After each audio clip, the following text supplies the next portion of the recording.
Okay, YouTubers and anti-nuke activists, I'm testing a new microphone, so I hope this audio comes through nice and clear and crisp. And we're returning to the NRC Freedom of Information Act documents pertaining to Fukushima. I just want to do a quick 4 screen captures to show you that we are not prepared over here for neither tsunamis nor earthquakes to the degree that we should feel comfortable and feel safe. So let's look at the first screen capture. This is one from Gary Holohan. I've showed this before, March 18.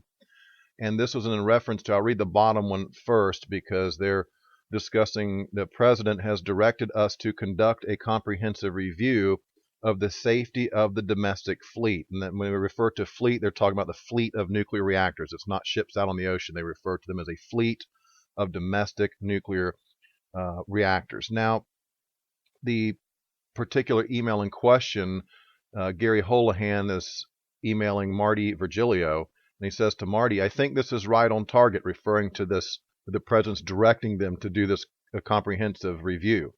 I think this is right on target.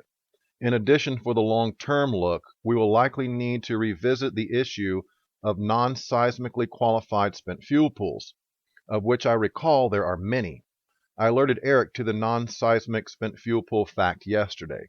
So there's your bit of evidence right there from NRC themselves that we have non-seismically qualified spent fuel pools, and this guy says there's many of them. So that's worrisome for me and should be for you as well. Next screen capture from Brian Sharon, sent to Kevin Coiney, I hope I'm pronouncing that right, in regards to seismic and tsunami hazard.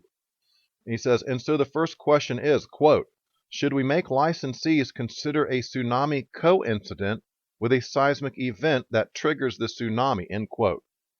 The second question is, how should we consider aftershocks in seismic hazard analysis?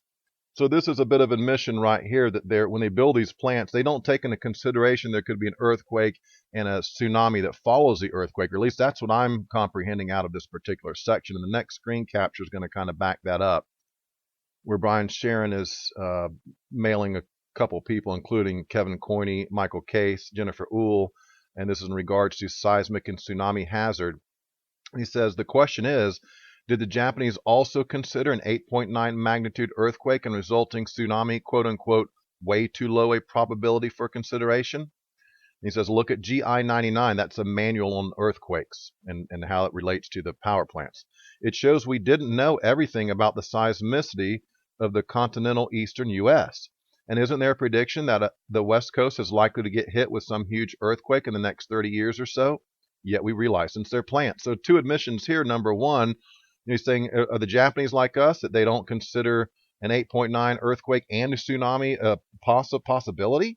And the bottom section, he says, look, it shows we didn't know everything about the seismicity of the continental eastern U.S. So, and again, a prediction of a big one on the West Coast. This is extremely worrisome right here. And inside these NRC FOIA documents, this is the insight you get into in their own words. Okay, again, we're using their own words against them because what the establishment mouthpieces and propaganda outlets will tell us is something totally different than inside these documents. We get an insight into the reality in their own admission, in their own words. That's what's so important about these NRC FOIA documents, besides the fact it reveals the world's largest provable mini multi-agency. It reveals so much. It's incredible. It is the silver bullet, the biggest cover-up that we have seen yet on this planet.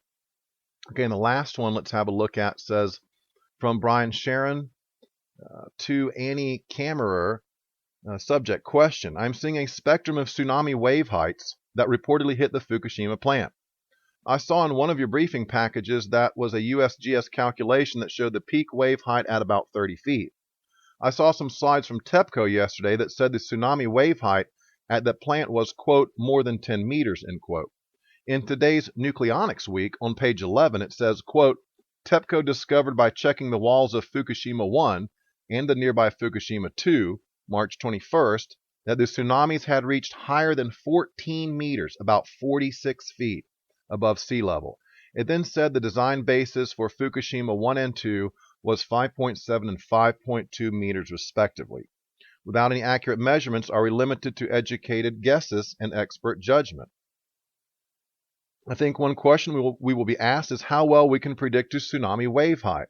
Okay, and it goes on a couple more things there, but the important thing I want to show you here is this emission that TEPCO measured between 1 and 2 and got about 46 feet height of the water level on those particular reactor buildings. So I dug around and looked into San Onofre, and they have a 30-foot, from what I read, a 30-foot protective barrier. So at 46 feet, it would have swept over the walls of San Onofre, according to my research. In any case, and I'll try to include, don't have that in front of me now, but I'll try to include that screen capture that says the height of the wall to protect San Onofre from a tsunami. I'll throw that in here because it's below the 46 feet.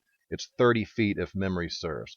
Okay, and that's basically what I wanted to cover in this short video, just to give you an idea that no, we are not seismically ready, and we're not ready for a tsunami either if we have a big one like there was at Fukushima. Okay, thanks everyone for joining this video. Patrick Penry, over and out.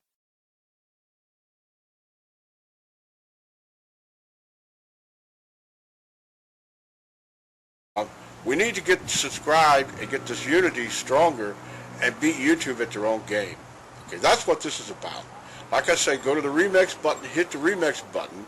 That way you'll have this video and keep up with this. Otherwise, YouTube's just going to control us, guys, and it's really bad.